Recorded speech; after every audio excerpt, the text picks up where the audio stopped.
Hello everyone, and welcome to Critic Picks with Alex Udvary. I'm Alex Udvary, and this is the first episode of Critic Picks. Before we begin today's episode, I'd like to tell you a bit about myself and explain what this podcast will be about. I'm a movie critic living in Chicago and have been published by several websites and newspapers, including the Toledo Free Press, the Milwaukee Shepherd Express, the weekly Chicago paper Chicago News, the online film magazine The Big Picture, websites such as Third Coast Review and Chicago Talks, as well as the magazine Nostalgia Digest and international publications like the Budapest Times. For the last 10 years, I have written a blog called Critic Picks and have decided to turn that blog into a podcast in the hopes of reaching a more diverse and larger audience. My blog began with a simple idea. I was a film and journalism major at Columbia College, where I noticed many of my film major classmates lacked the knowledge of film history. This was astonishing to me. How could someone want to become a filmmaker and not know who Rene Clair, Fritz Lang, or Ingmar Bergman was? I began to ask myself, was it really their fault though? Where would they hear these names and the great films they directed?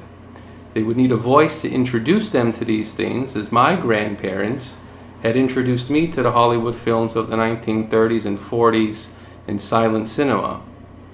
That is where my blog would come in. It was my attempt to reach out to people my age and expose them to the history of cinema, and along the way opportunities had presented themselves for me to be published. This podcast will be an extension of that blog, continuing to discuss classic Hollywood movies and acclaimed international films, while also reviewing current releases and sometimes showing their connection to movies of the past. There will be occasional guests featuring local Chicago talent. So I hope many of you will follow this podcast and enjoy listening to it. On today's show, I will be joined by comic book enthusiast, animator, and filmmaker Pierce Horvath, as we discuss the origins of the comic book character Captain Marvel and the interesting history associated with that name.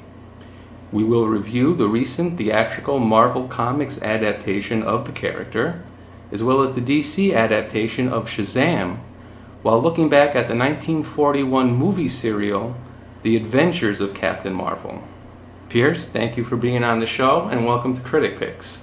Thank you so much. It's a pleasure to be here. My pleasure as well. So the character, Captain Marvel, actually dates back, according to records I have, 1939, when it was created by C.C. Beck and Bill Parker. Mm-hmm. Captain Marvel first appeared in Whiz Comics, a monthly publication put out by Fawcett Comics. The character was quite popular, however became involved in some legal battle with DC Comics over copyright infringement. Now, can you tell us a little bit about the history of the Captain Marvel character? Why, certainly.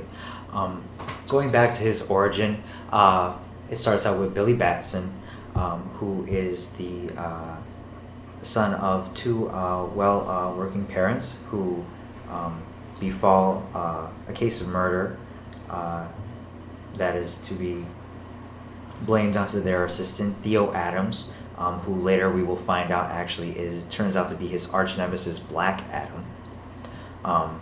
So Billy Batson is then left to live with his uncle, who is rather greedy and decides to take all the inheritance that his parents left, kick him out in the streets, leaving him to be an orphan, where while he's left on the streets, he sells newspapers and eventually is discovered by a cloaked figure who takes him to the subway for a magical subway ride that leads into the bowels of the earth, into a cavern that holds this magical realm, which encases the 7 deadly sins and keeps them at bay. And we meet the wizard Shazam, who, seeing that Billy is a boy of good intentions and a pure heart, bestows these magical powers to him in the form of, and then eventually turning into the form of Captain Marvel. Now, this character was actually quite popular for the time and was called, I believe, the mightiest mortal, or and many people felt that it was very comparable to Superman, which I believe is why DC got involved with the copyright infringements. Is that correct? Yeah, that sounds about right. He was, at the time, especially in the 40s, more or less because of the success of Superman. A lot of the comics, the comic publications and the magazine publications, they all wanted the next Superman, which is the way that we got Shazam, and we also got Batman as well. The idea was we need something to follow up so we could keep readers, in between the times that it takes to make another Superman issue. Now, can there also be some commentary on the time period with the war and coming out of the Depression that brought about these characters? Oh, without a doubt. You're dealing with young kids that grew up in poverty and wish that they could have these powers and this ability to kind of take themselves outside of their situation to be greater people. Now, if you think the majority of the comics originators, they were all, young Jewish kids that grew up in like the ghettos of, New York. And because they were more or less left to be paper boys or, whatever little jobs that they could find, just to help with their families as well. Just the idea that they could take the little skills that they have as either a writer or an artist and come up with worlds that completely remove not only themselves but their readers outside of just, the remedial life that they were dealing with. This was something that they didn't see the exact potential at the time, but look where we are now. So through all of this, how exactly did Marvel Comics get involved, and how did they take ownership of the name Captain Marvel? So what happened was, towards the 50s, once Marvel was starting to gain popularity in terms of their readership, they felt it best that they would create a character that also embodied not only just the great powers of these superheroes that have come before, but also took on the namesake. And that's where this copyright infringement issue started to begin, especially like around like the early 50s, like around like 53, 55, I'd say somewhere around there. And this battle continued back and forth because of the fact that we had so much history with a Captain Marvel coming out of Fawcett, then turning into DC Comics, the character.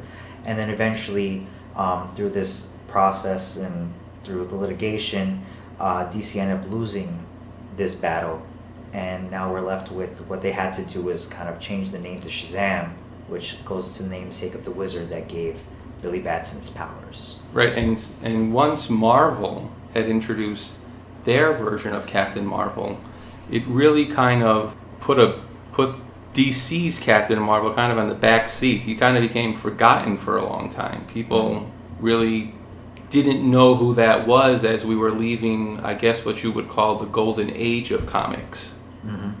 Yeah. I'd even say that not only just because of the legal issues that were going on with the character, but also the popularity of the other characters that surrounded Captain Marvel in the DC universe itself, as well as the Marvel universe. The fact that now that there were a set amount of superheroes on either side of the comic world, you could say, because when it really comes down to it, Marvel and DC really ran the show. Those were the two who ran the show. And because of the success of characters like Batman and Superman and the X-Men and the Fantastic Four and Spider-Man, all these characters really they really overpowered the rest of the characters that eventually time learned to forget, or at least put on the back burner. But then eventually, once they started creating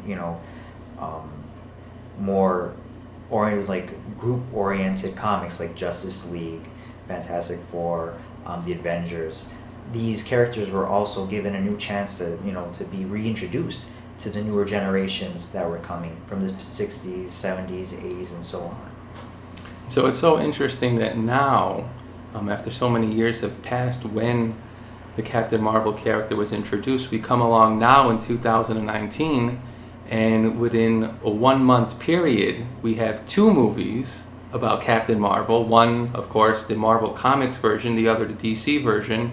So why don't we start first by discussing Marvel's adaptation of this Captain Marvel, And why don't you give us a brief rundown of the plot and tell us what your feelings of the movie were? So, with Marvel's Captain Marvel film, we're completely immersed straight into the action of Carol Danvers' life. Carol Danvers being, the alias of Miss Marvel, Binary, Warbird, Captain Marvel, whatever you like to call her, because she actually went by many different names within the comics. But in particular, we'll be focusing on her name as Captain Marvel. But Carol Danvers is the character we're introduced, and her name on Kree, which is the planet that we are introduced to, is Verse. Okay. Or Veers. I'm sorry about that. But the plot goes where she is on Kree, sent to take on a fleet of Skrull army men and destroy their battleship and take over their war efforts, when in fact during this time she is knocked unconscious, taken into capture by the Skrulls, brought to Earth actually.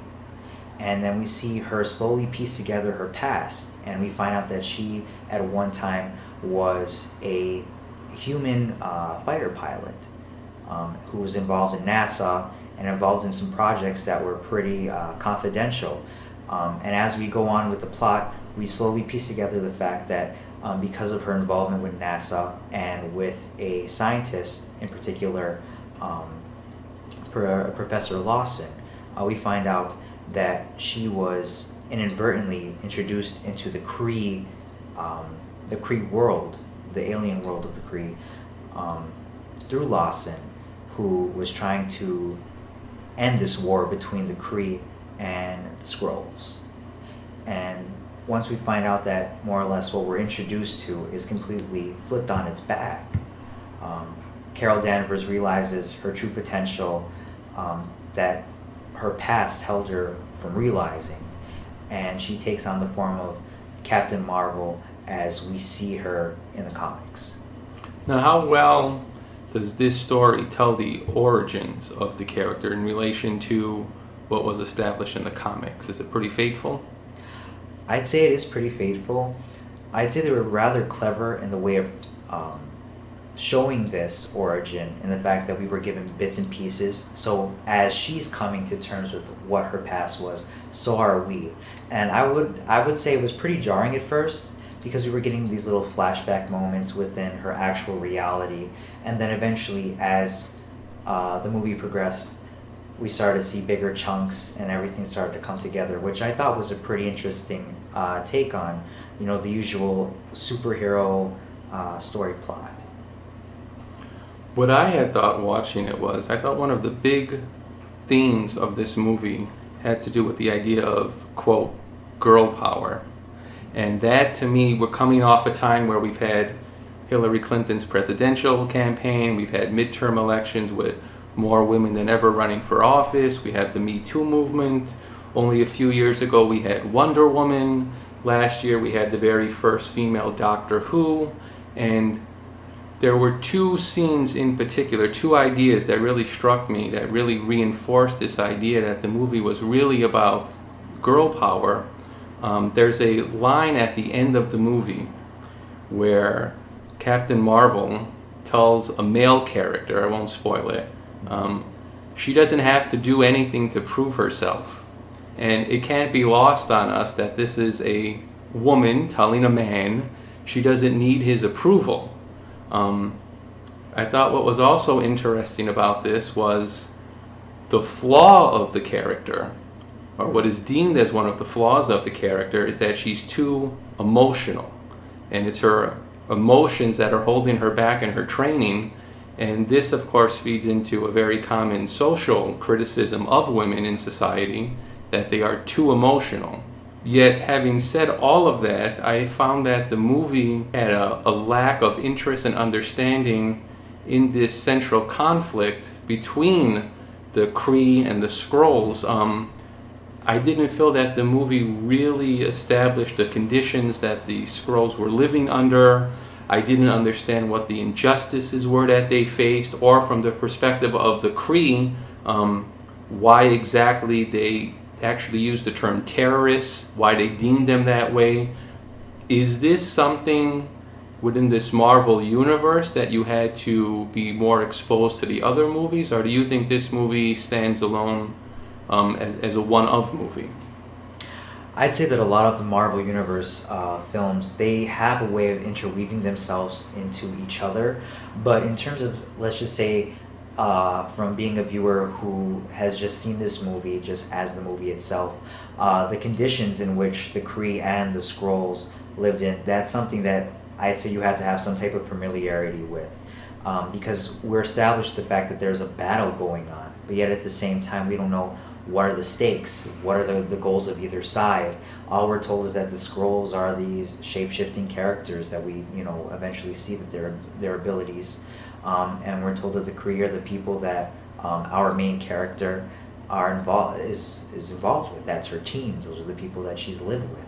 So eventually, in some way, that whole idea of our side and their side ties in greatly with the plot, and it is interesting what happens in the end. But for the most part, in terms of creating a universe, I'd say that everything was pretty much rushed into getting Carol onto Earth, planet Earth. Yeah. I would also say that the characters of the Skrulls, that definitely has some social value in today's world. Again, with them being defined as terrorists, with this idea of the other, of not understanding them, of a threat they pose just because they aren't understood. But I found all of that just became second to this concept that they were trying to push along with girl power. And some people are even billing this movie as the first female-led superhero movie, which is actually not true, because we have 1984's Supergirl, with Helen Slater as the title character, with Faye Dunaway also in that movie. And just to put things into more of a historical context, 1984 is interesting because in the presidential election that year, Walter Mondale, who was the Democrat Party's nominee, selected as his running mate Geraldine Ferrara, who became the first woman ever on a major party's ticket. So it's interesting, here we have the first female superhero character, I believe, Supergirl. We have this moment going on in politics. Here we are today, again, another female-led movement, a lot of emphasis on movements such as Me Too. We have Wonder Woman, now we have Captain Marvel. And I felt that, oddly enough, the movie doesn't feel epic to me. It doesn't feel special. And it seemed like something rather routine that I had seen before, where you could basically describe this as a movie of kind of someone going rogue after learning the government has lied to them. And you can see this in sort of a war movie, a police movie like Dirty Harry or something. I just feel that a lot of my colleagues are trying to push this social relevance of it being a first superhero onto us, but really this doesn't seem like anything special to me. And it could be because I don't know enough about comic books. I don't know enough about this character, which is why you're here. But I just never felt like, wow, this really feels like something special, in a way where I felt Wonder Woman did a much better job. I'd have to agree with you on that. The comics just have a long history of taking political commentary and social commentary into their hands and really, putting it in your face, essentially. And especially not in just like, the general publics, but especially like in younger audiences, bringing a lot of social issues and social climate events into, the hands of young readers. That's something that I've always found was interesting, and it isn't something that's entirely new, which is why, the fact that you brought up Supergirl isn't a surprise to me at all, because in some way, shape, or form, if you really go all the way back, it's already been done. Kind of history repeats itself. Yeah. And I'll agree that the fact that this is being considered the first, female-led superhero film Um, I it's tough to necessarily completely give Captain Marvel that specific title only because obviously there's film proof and there's enough proof within even just like a couple years. Wonder Woman just came out last couple years, you know. I guess to be fair, what would be the accurate statement is this is the first Marvel Comics Exactly. led female character, but we have still seen this before, and I guess that also just takes some of the, for lack of a better word, the shine off of this. We've already seen this, it's been there, done that, not only, as I've said, with the plot, but just sort of the for lack of another better word, the novelty of having a female character. We've seen this and done this before.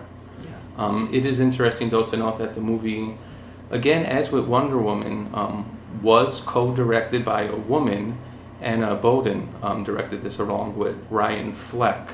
I will say I did think that Brie Larson, if we can talk about her, who's playing Captain Marvel, I thought she did a good job, about as well as was to be expected of her given the material she had to work with. I did think that she fleshed things out a bit and was relatable as a character. Do you? What did you think of her performance? I have to agree with you in terms of creating a character that we could relate with and creating somebody that we could at least watch on screen develop herself as a superhero, because this is essentially her origin story on the screen that we got a chance to see. The fact that she is a flawed character, regardless if it's in the eyes of the Kree or the humans, it doesn't matter. The fact that we are given somebody who has to go through trials and really learn so much about herself it was really interesting to see how, regardless if it was a man or a woman, and I think this is one of the great things that comics and superheroes are able to give us, is the fact that we are given characters that can do such great things, but deep down in the fundamental makeup of them are these characters that have this passion or this drive, but are also constantly conflicted with these little flaws that they live with. And because we have that sort of dichotomy and that contradiction, it really gives readers a chance to relate as well as root for, our comic book heroes. One other interesting thing about this was we have I believe you alluded to this, the Annette Bening character, who plays Dr. Wendy Lawson in the movie. My notes are on the original Captain Marvel character, which was a man who debuted in 1967. His alias, when he comes to Earth as well, is Walter Lawson. Was the Annette Bening character in this movie supposed to be Captain Marvel? Yeah. And that's actually the one interesting thing that I noticed as well, is that whole gender change, or was the fact that they both go by the same name, Marvel, within the comics as well as in this movie. But just the change, I think what it was is to kind of really push the idea of a female-centric cast, because she looked up to Professor Lawson. And the funny thing is, in the comics, Professor Lawson and Carol Danvers actually had a romantic relationship at some point in time, which is interesting because of and just to put it in general, just like an interesting choice, because maybe what they tried to do was bring it to today's terms, because I just thinking about like most of the plots today, would that really ring well if the fact that, this professor and this young fighter pilot have like sort of this dating scene of some sort, or just like this sort of relationship. I think that definitely was an interesting choice, because today, especially like speaking of today's climate, there would have been a lot of commentary on it, pretty negative as well. So why Marvel chose to do that, I could see why. Whether that completely plays 100% of an importance to creating the character, I would have liked to seen something more true and see how that would have came out. But for the most part, I'd say that the choice that they made, especially just based off of what the two characters' history was, I'd say it was a safer choice. When did Captain Marvel in the comic books become a female? So, Captain Marvel in the comics became a female. Her debut was actually with the name Miss Marvel, was back in 1977, that's for sure. And got her whole, just got the whole first issue going, completely flat out there, actually donning the same costume as the original Captain Marvel. And from there, she actually had a run of 22, 23 issues up until she started to work into the Avengers as well. That's right about then when she started to gain popularity. Right about then, she started to work with the Avengers, and then eventually her character took on multiple cameos within the different comic book titles within Marvel.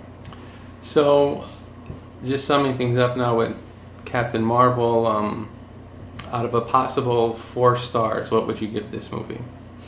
I'd give this movie a 2 3/4. I was going to give it 2.5. I just felt that the social message of it was really being pushed. It was not anything particularly special, and I just felt we had seen this before. So now, why don't we switch gears a little bit and talk about Shazam, which is DC's adaptation of the character. And this movie was directed by David F. Sandberg, who I think is a great filmmaker, who really impressed me with his first 2 movies, Lights Out in 2016 and Annabelle Creation in 2017, both of which I actually put on my top 10 lists during their release.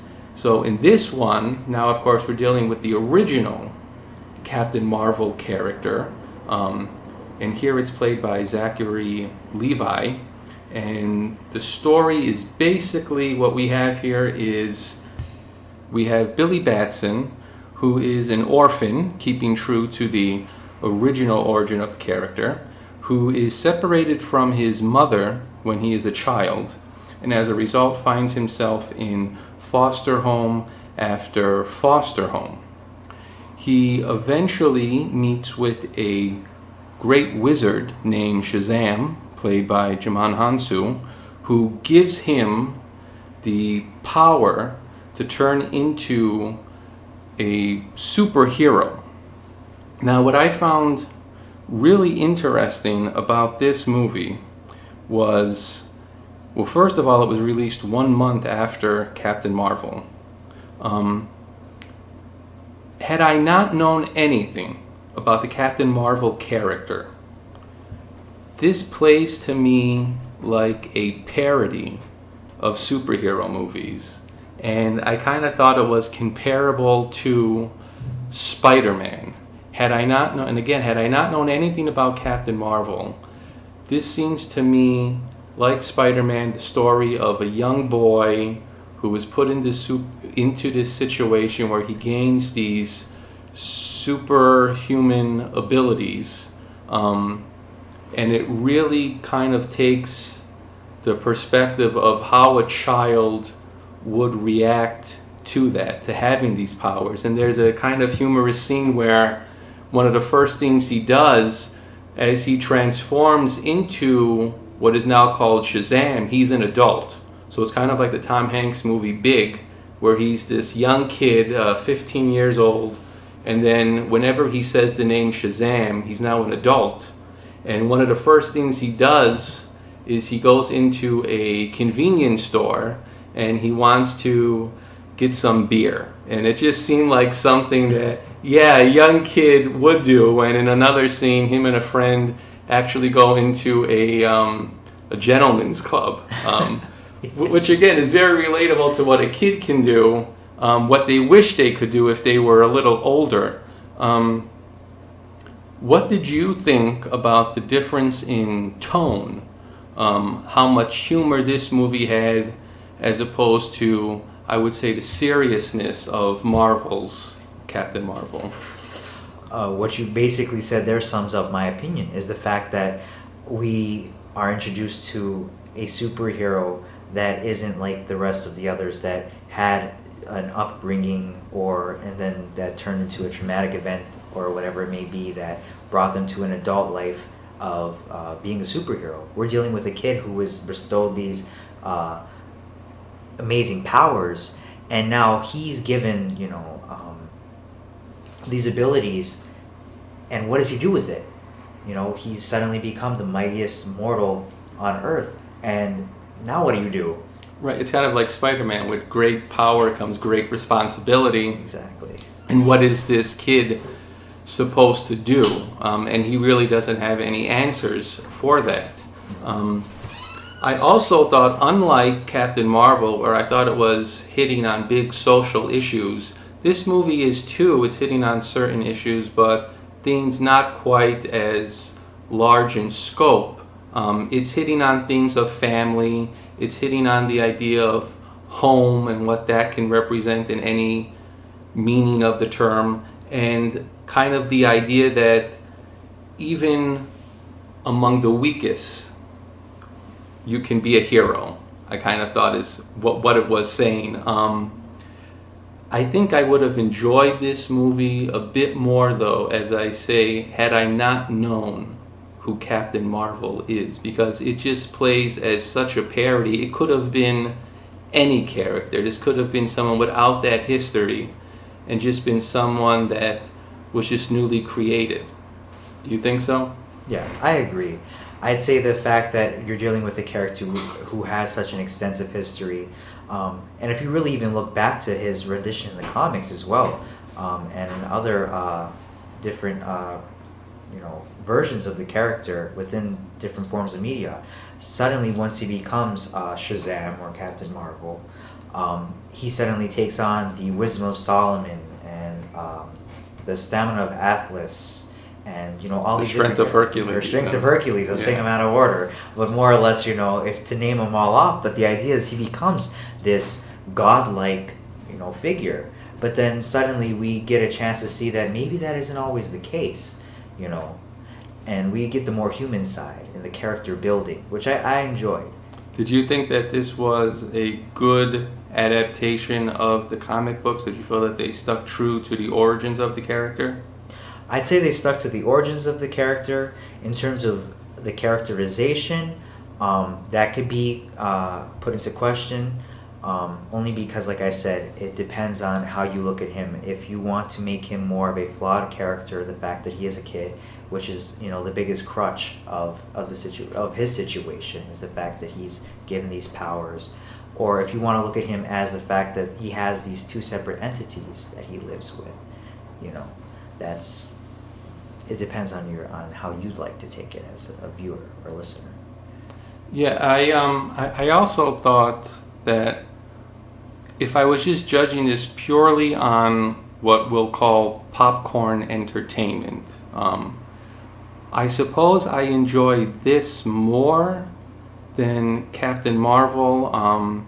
The humor in this movie I thought was something that kind of grew organically out of the story. It was more ingrained in the characters and it flowed naturally. That's not to say that Captain Marvel didn't have some humorous moments to it, but those were things that kind of I felt just came out of the blue, meaning the characters would just say funny things, whereas the humor here I felt was more, again, ingrained into the story. It's not necessarily a flaw, but I often wonder sometimes, how do the writers and the filmmakers of these movies decide on what the tone should be for some of these comic book characters? Because often it seems to go one way or the other. You get the real serious side of it. Right now I'm thinking of something like the Batman trilogy by Christopher Nolan, and then you get something a bit more silly like this. Do you have any preference one way or the other?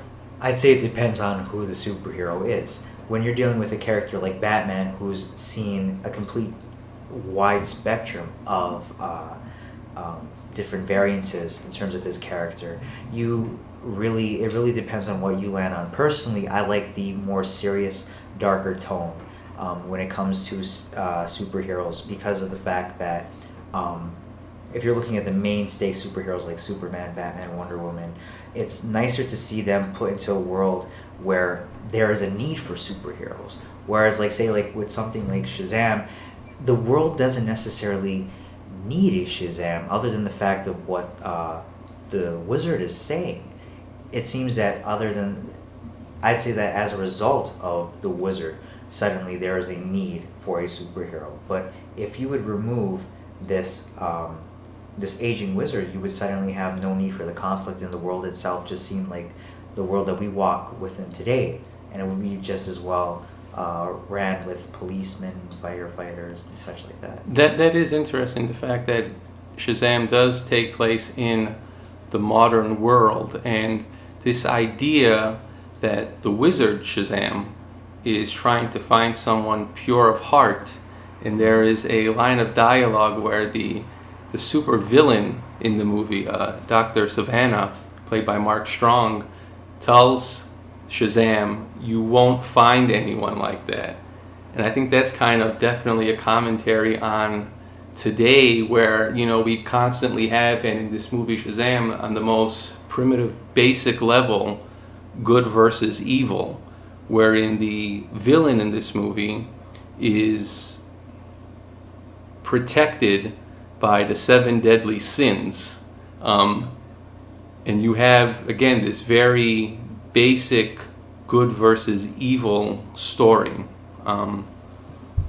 I also thought, I don't know if you caught on to this, some of the little touches that the film was doing. The school that the kids go to in this is called Fawcett Central, and I imagine that was a nod to Fawcett Comics.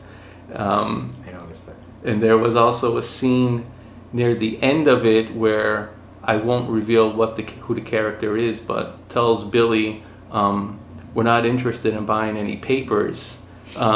In this story, it doesn't go into the origins that we know of Captain Marvel being.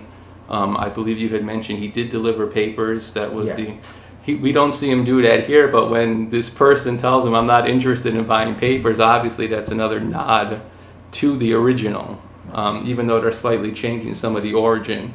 I did think basically this did keep true to the spirit of Shazam,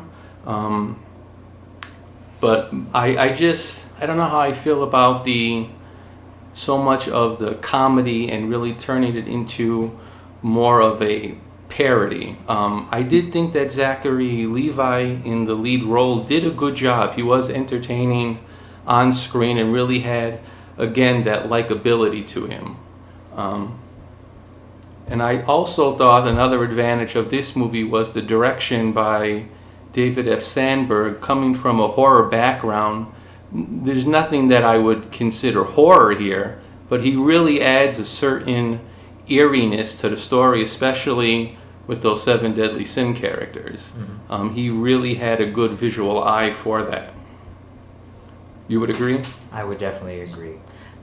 Even the character design themselves, I was taken back just from the grotesque forms that they took on, and I really liked the fact that they really physically embodied these 7 deadly sins. Lust was a little bit hard to pick out of there. I was expecting something a little bit more sultry, but aside from that, you and Shazam, I should say.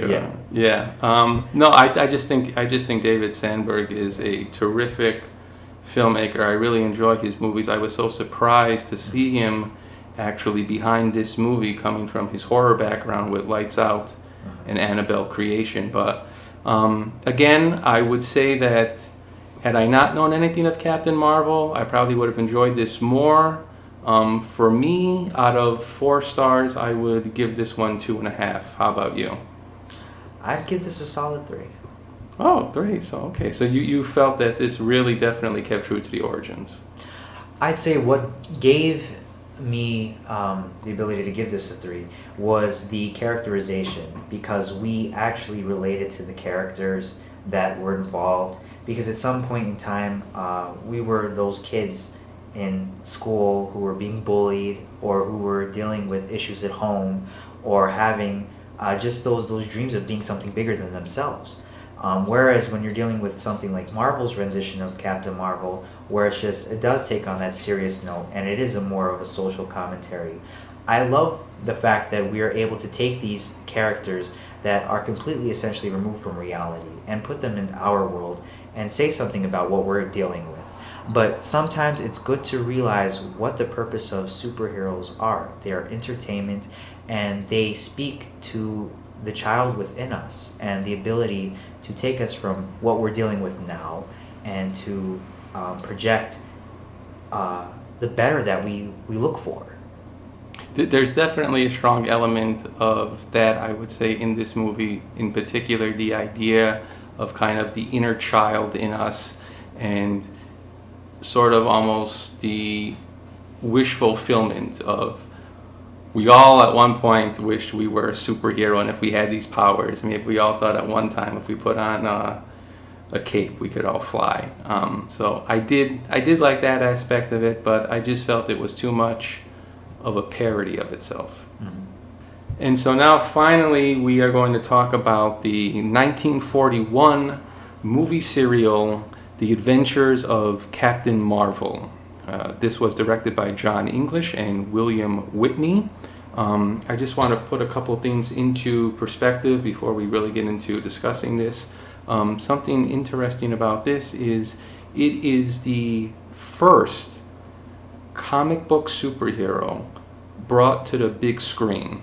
I don't know exactly how one wants to define that, because there were comic strip characters that were brought to the big screen. Right now I'm thinking of Flash Gordon in 1936. I also want to briefly describe what exactly a movie serial is, in case we have some listeners who have never heard of that. Movie serials were popular during the days of the double feature. Before the main attraction would play at a movie theater, you would have these movie serials, which were basically, I guess, the best modern day equivalent for that would be a TV show. You would go into a movie theater and you would see these serials, which were divided into episodes. Generally speaking, there would be somewhere between 12 and 15 episodes. They were roughly 15 minutes long, and they would end in these cliffhangers where the hero, in this case a superhero, was caught in some life and danger situation. And anyone who remembers the 1966 Batman television show knows, it usually ended with something like, will Batman and Robin be able to escape the Joker's villainous plan? Tune in next week, same bat time, same bat channel. It was kind of the same thing. You were left in suspense, all in the hope of getting you back into the movie theater the following week. Republic Pictures actually released The Adventures of Captain Marvel, and Republic was kind of seen as a B-movie production studio, but they were instrumental in releasing all of the popular comic book character movie serials. After this Captain Marvel, you would see Batman in 1943, you would see Superman in 1948. So now we'll talk about the plot in Captain Marvel. It is a group of archaeologists in Siam who discover an ancient device called the Scorpion, which has the ability to provide great power and wealth. A young radio broadcaster named Billy Batson is reluctant to remove the device and is rewarded for his behavior by a great wizard named Shazam, who turns him into a powerful guardian of the Scorpion. And right now, why don't we play a brief clip of Billy Batson meeting the powerful wizard Shazam. I am Shazam. Shazam! My name is... All is known to me. Your name is Billy Batson. You did not pry into the secret of the Scorpion. That is why I am here. Where did you come from? Out of the past, my son. Down through the ages to guard the secret of the Scorpion. You've been alive all these years? What you call life returned to me when your friends violated the tomb of the Scorpion. Well, they meant no harm. Then they should have obeyed the inscription on the tomb. The harm has been done. It is your duty to see that the curse of the Scorpion is not visited upon innocent people. My duty? Yes. So long as the Golden Scorpion may fall into the hands of selfish men, it is the duty of Captain Marvel to protect the innocent from its evil use. But who is Captain Marvel? You are, my son. All that is necessary is to repeat my name, Shazam. By its repetition, you will become Captain Marvel and take on the virtues you see recorded there. The wisdom of Solomon, the strength of Hercules, the stamina of Atlas, the power of Zeus, the great courage of Achilles, and the speed of Mercury. What did you think of this and how it relates to Captain Marvel?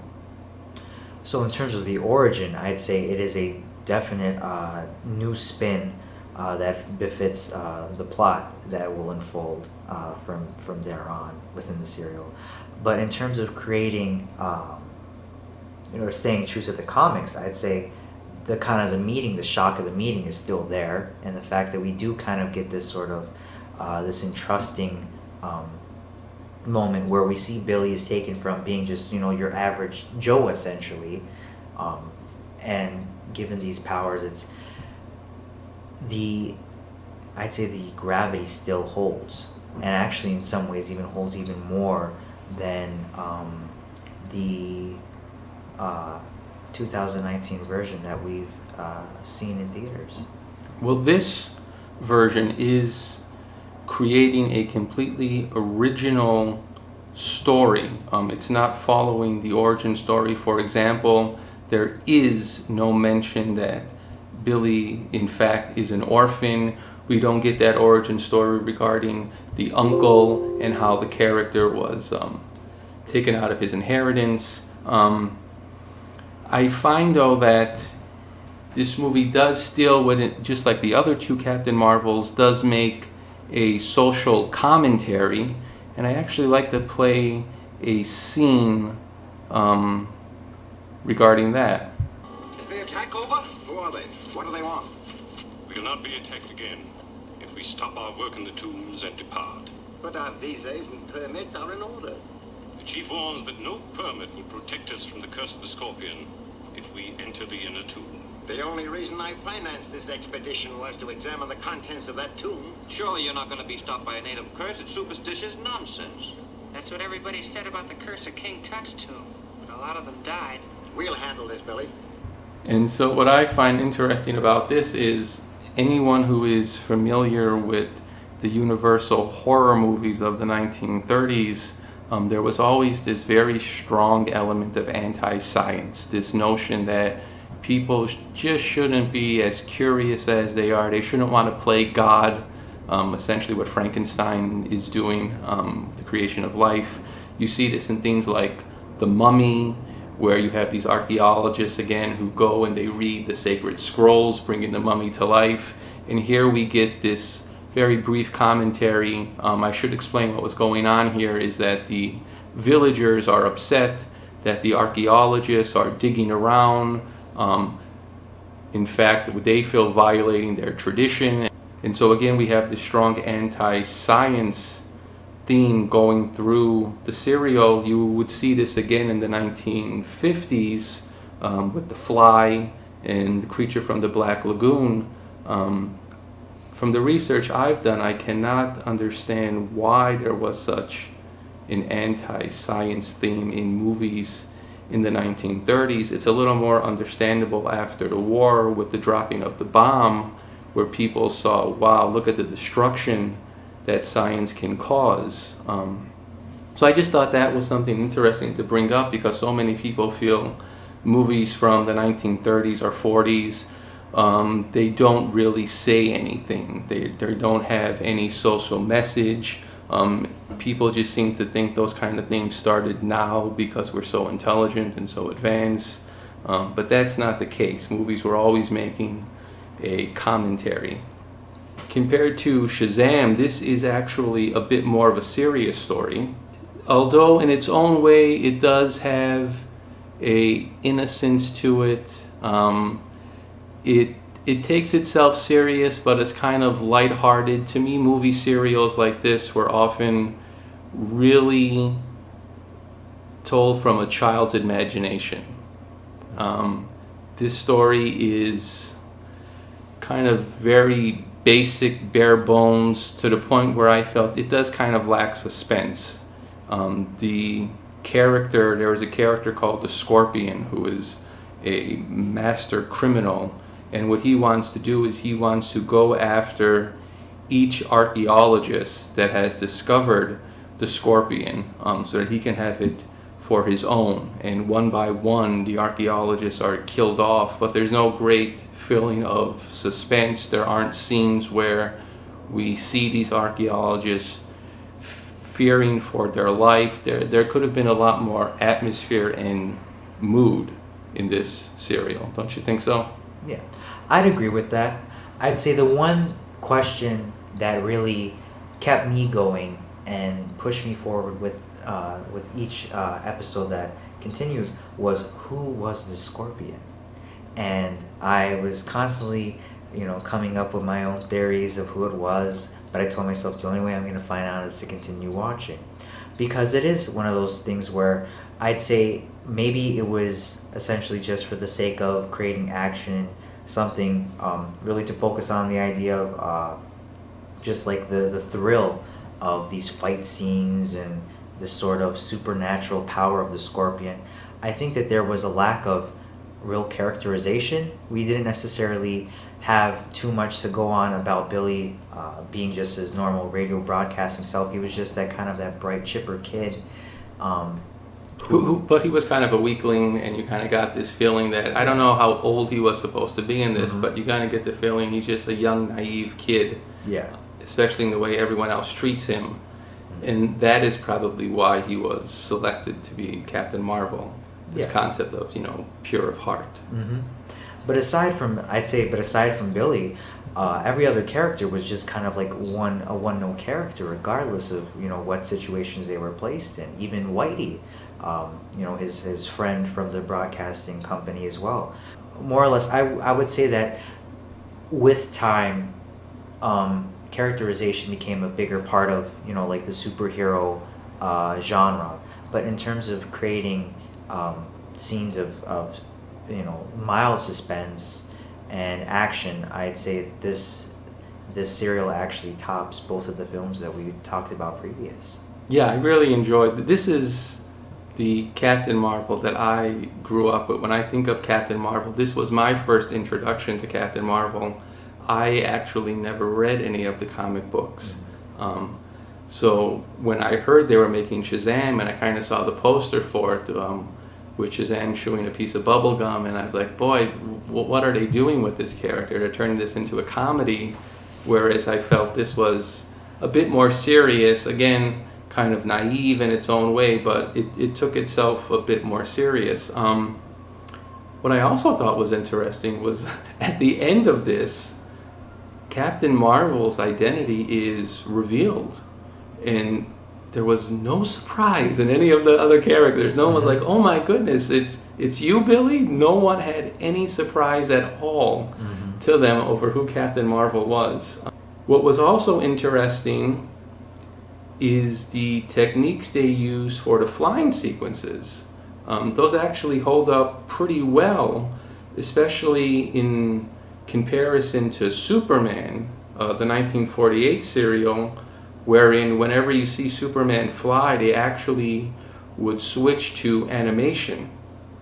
They didn't have the capability. I believe there were some legal reasons why, but they didn't have the capability to actually show Superman fly. And here you do see Captain Marvel fly. They used a 7-foot dummy that they had put on some strings, and of course you only see it in extreme long shots, but for 1941, you know what, it looks pretty good, and I think it still looks good today. Yeah, it definitely holds up. I'd even say whoever the stuntman was, he did a hell of a job. That's for sure. Yeah, it really looks good. So it seems like we're both in agreement. This was the best of the Captain Marvel movies? Yes, I completely agree. You know, what's also interesting too, what we didn't mention before, another link between this character and Superman is the idea that they're both reporters. We hadn't mentioned that before. Superman, of course, as Clark Kent, is a reporter, and Captain Marvel in this particular serial is a radio broadcaster, though not much is made of that, but I guess it's just one more similarity between these two characters. And in fact, Republic Pictures wanted to do Superman first but couldn't get the rights to it, and so they decided on this story. And there are some that actually consider this to be among the greatest movie serials of all time. I don't know if I necessarily share that opinion. When I think of quintessential movie serials, I'm thinking of Flash Gordon or Buck Rogers, but this was very good. It does hold up. I think I would go as far as to say people should see this first before they see Shazam or Captain Marvel. Yeah, I'd agree with that because it gives you a perspective of where the character's been and what, its fundamental origins were about. And once you get that and then take into perspective how filmmaking has changed over the decades and how the characters even changed, both characters have changed, it gives the viewer a chance to see how, superheroes really were viewed at their, infancy compared to what pop culture icons they've all become today. Well, I think that is a good note for us to end our discussion on. Pierce, I thank you so much for joining me for my very first episode. Great. Thank you so much. My pleasure again. So glad to be a part of this. Thank you. And for those listening, I hope you will continue to tune in next week for our second episode. I'll be discussing some current releases coming out, and also don't forget to see the adventures of Captain Marvel. Thank you, everyone. Take care.